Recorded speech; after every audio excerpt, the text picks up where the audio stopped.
Channel नाल बना लेंदा जेड़े इलाके वाले आंदे कोई खबर होवे तो ही देंदे भाई जने पैसे दे दे अस चाल देने ये मसला होंदा हुण ये रिपोर्ट मड्डी छाप दा नहीं गती बिल्कुल बड़ी मड्डी छाप दा गती एयरपोर्ट। अस्सलाम वालेकुम प्यारे दोस्तों, मैं मोहम्मद नदीम तुसां वेखदे पे YouTube channel visit with Nadeem.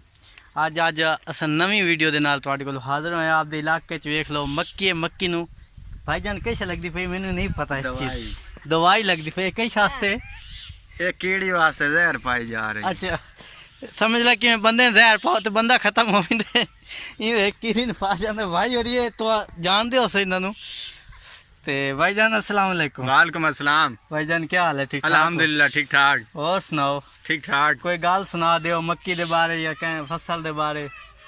मक्की दे बारे के पहली दवाई पाई जा रही है दानेदार है। अच्छा ये कार्बोरान पाई जा रही है कीड़ी वगैरह सुंडी वगैरह तने दी सुंडी खत्म कर दी है। अच्छा हाँ जिस टाइम पहला गोल कट दी है ना गोल तो बाद विच पाई जाती काम के दवाई सही तरह विच पाई जा सके। मक्की पहले तो साढ़े इलाके च काश्त नहीं होंदी। हाँ जी। उस तो बाद है पहला साल ही है कि अस मक्की काश्त कर रहे हैं। अच्छा जी। ये पहली दवाई पा रहे हैं। सही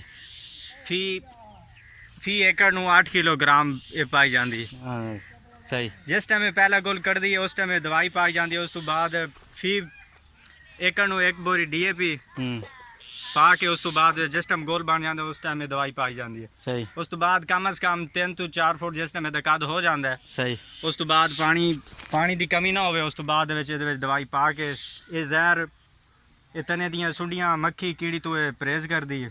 सही। जिस वजह नाल मक्की की फसल शानदार हो जाती है। बेशक भाईजान आपने सुन लिया होगा कि मक्की के बारे में कुछ भाइयों के शिकवे भी थे। इंशाल्लाह आप देख सकते हैं हम मक्की के इलाके में आए हुए हैं। ये देखें ये हमारे गांव के साथ है एक इलाका, उसमें हम आज आए हुए थे। ये हमारे साथ दोस्त भी खड़े हैं, ये देख सकते हैं।